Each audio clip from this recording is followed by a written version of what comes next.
Hindi na nakakakain ng chicken na.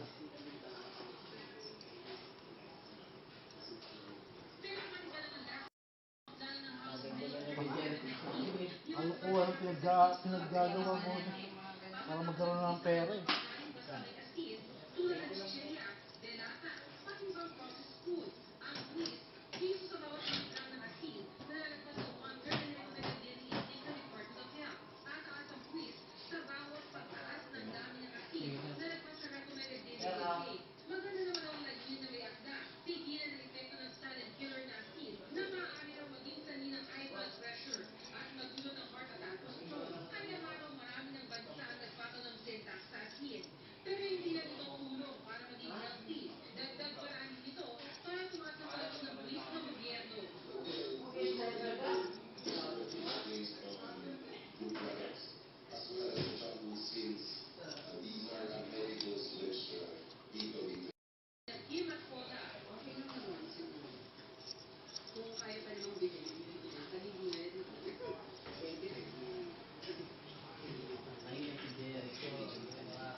Oo nga pala, meron para uli siya bukas sa kaso alas 6 na.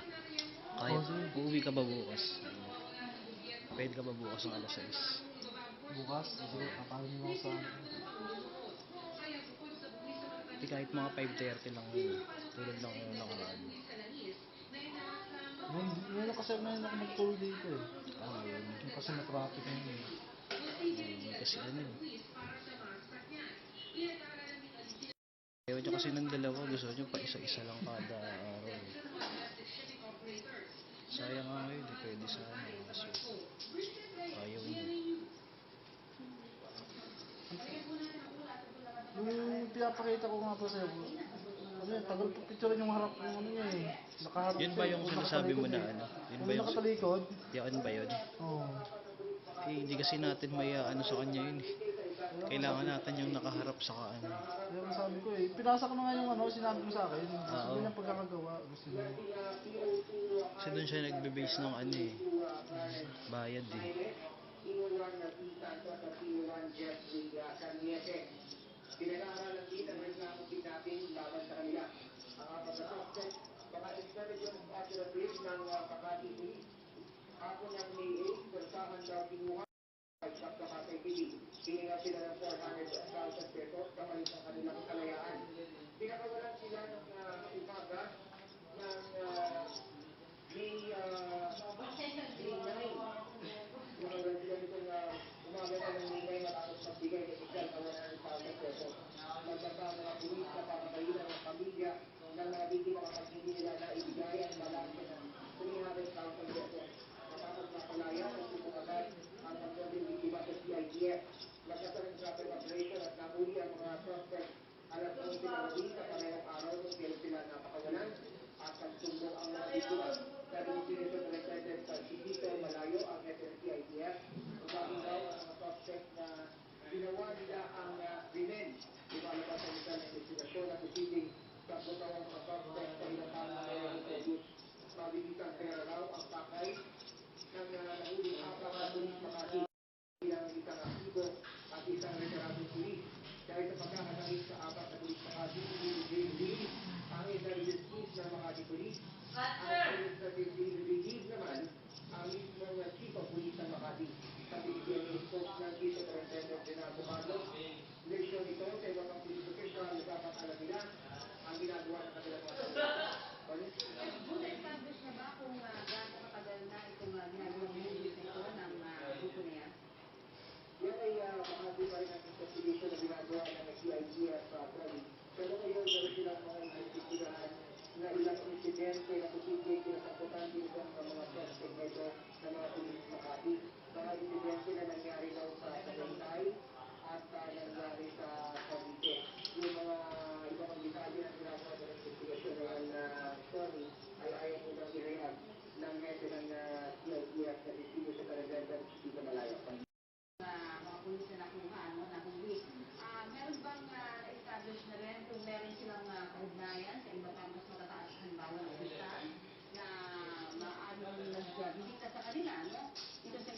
natin ang modus. Sabihin sa mga kanila kay City Superintendent dito Palayo, meron siyang sinasabing posibleng nasa taas pa itong mga opisyal nito na natanggit mo nga yung mga ramong PO1, PO2, pero kung sino yung sinasabi ngayon, kung ano identity ng tao ngayon, ayaw na nilang sabihin dahil bahagi pa ng kanilang investigasyon dapat. Alright, maraming salamat, June Veneracion. Sa kauna-una ang pagkakataon naman, itinako sa Cuba ang isang misang pinangunahan ng tatlong transgender na pastor. Galing pa po ng Brazil, Canada at Amerika ng kulay pink, asul at puti. Bahagi ang misang ito ng tatlong araw na conference tungkol sa transsexuality at theology na inorganisa ng International Metropolitan Community Church. Isinagawa ang conference bago ang ika-10 anibersaryo ng pagdiriwang ng Cuba ng laban ito sa homophobia. Ang kuwala sa Australia sa reality sa isang national park sa October ng lasang sa isang viral virtual doctor, hindi na raw dahil sa isang sa Amerika. Rocky D at Mariette Matalon sa Eastern Samar, swak sa family outing. Nakita ko na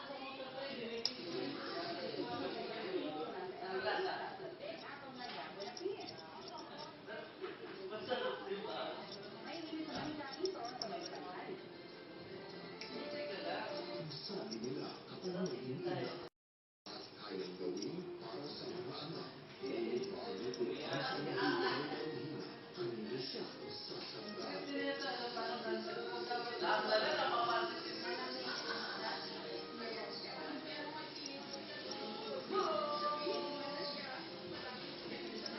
Sumilip sa buhay ng ina sa Mother's Day special ng I Wonder.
Sabay naman sa pananaksak at pagmalilang sa harapan sa Zamboanga del Sur, natagpuan naman sa Benguet ang isang naagnas na bangkay ng isang lalaki. Ang may init na balitang probinsya, hatid ni Katrina Son. Kaparehas lang pala niya nung isa. Ano nga lang. Yung isa kasi brush up. Sino doon yung Yung dati? natin ni undercut. May mga fracture din sa kanyang ulo. May mga tama raw sa ulo ang biktima na maaaring dulot ng pagkakahulog. Dinala sa punerarya ang di pa kilalang bangkay. Patay ang isang magsasaka sa Kasiburan, Aurora na makuryente sa kanyang gamit na dikuryenteng pangbuhay. Pulis ang lalaking driver ng SUV. Katrina Son, Jimmy News. Ang pagkacheck sa tulong ng isang virtual doctor, dinedevelop sa Amerika.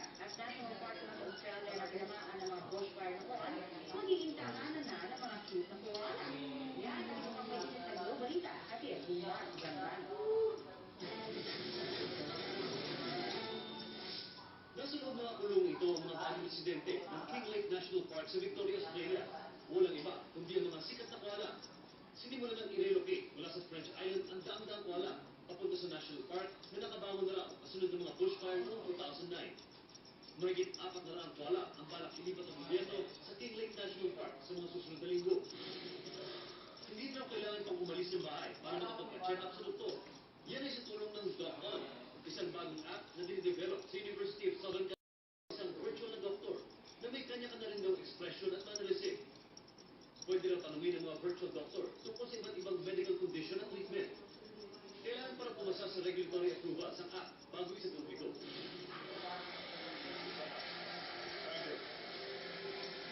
Special guest sa Global Food Innovation Summit sa Milan, Italy, si dating US President Barack Obama.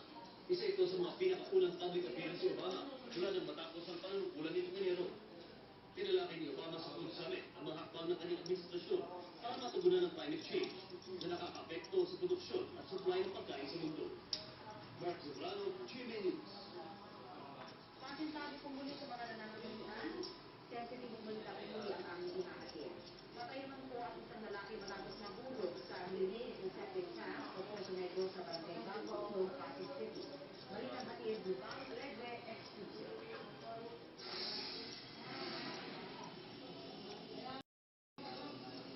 Nahihirapan ang pagkuha sa isang lalaki na aksidenteng nahulog sa isang septic tank sa Lakeview Drive, Barangay Bagong Ilog, Pasig, kagabi.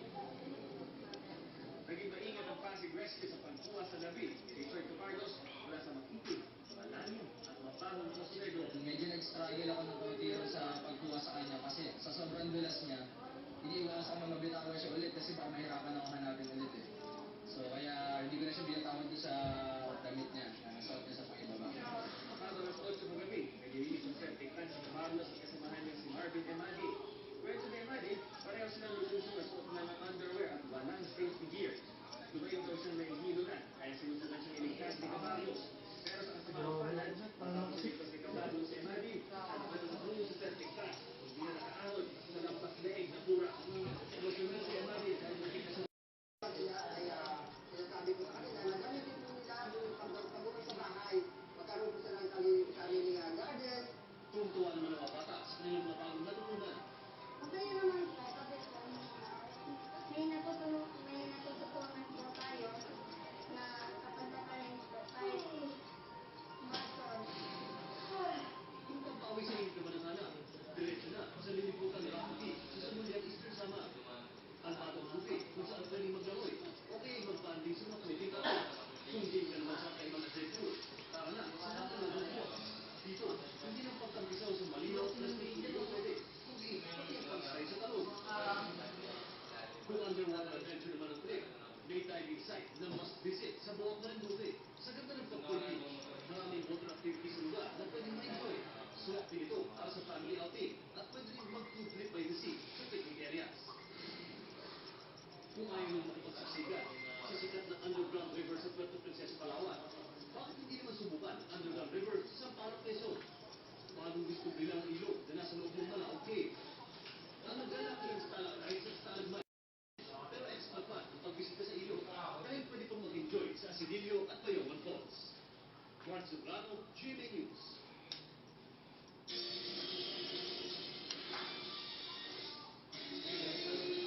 Rolling Stones are still rocking. Yan daw ang patutunayan ng 60s English band sa pag-anunsyo ng kanilang European concert tour na No Filter.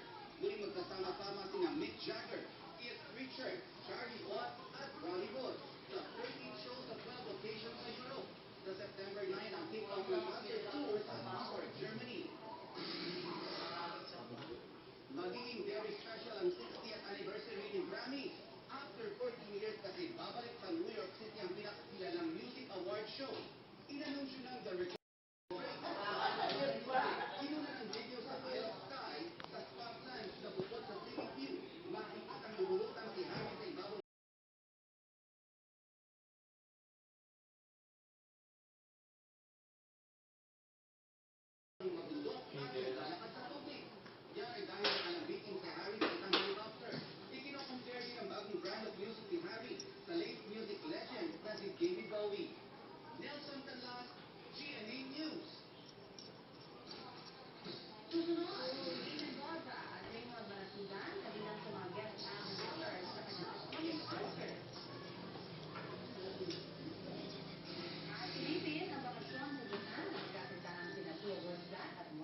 rito sa Phnom Penh ay makikita ang makasaysayang Mekong River.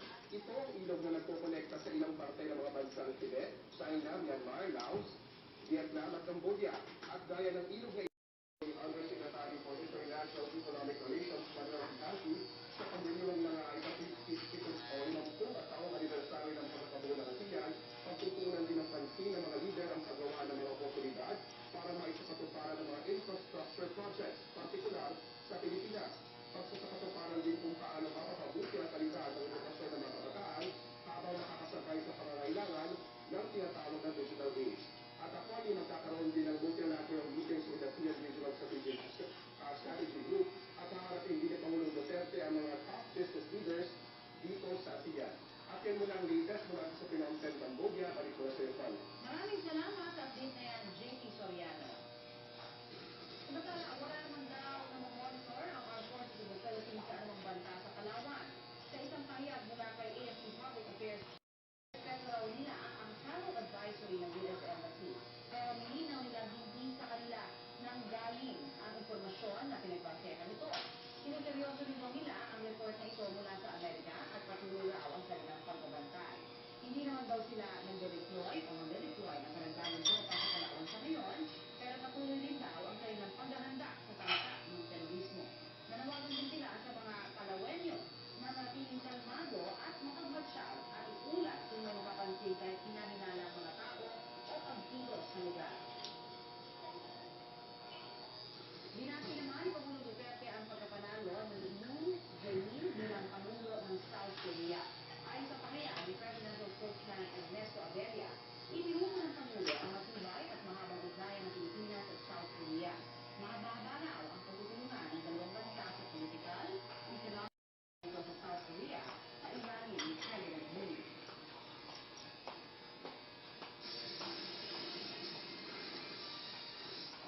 Pinasi ng guest lineup ni pambansang Gay Alden Richards sa kanyang first solo concert ang Upsurge sa May 27 sa Kia Theater.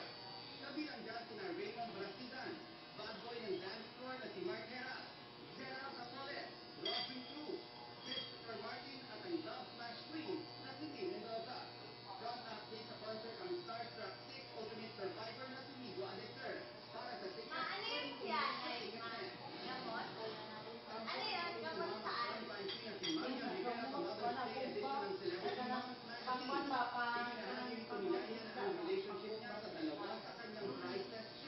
Ang kanyang lola is laki sa kanyang lola at reunion sa kanyang tunay na ina. Ibinahagi si Marian paano magbago ng motherhood ang kanyang buhay. Kunyari sila Miss Universe 2015 si Alonso Bergstadt at Lil Speed Racer na si Marian Passenger sa Land of the Rising Sun. Sa Instagram ng dalawa, enjoy sa pamamasal sa Tokyo ang magkasundahan. Ipinita nila ang mga tinikman nilang pagkain. Pasok din sa netizens ang time-lapse video ni Marlon sa Shibuya Shopping Day. Ito yun, makapal lang yung ano. Isa kami naman manipis. Kaya kahit isa na okay lang, kasi hindi na tumatay.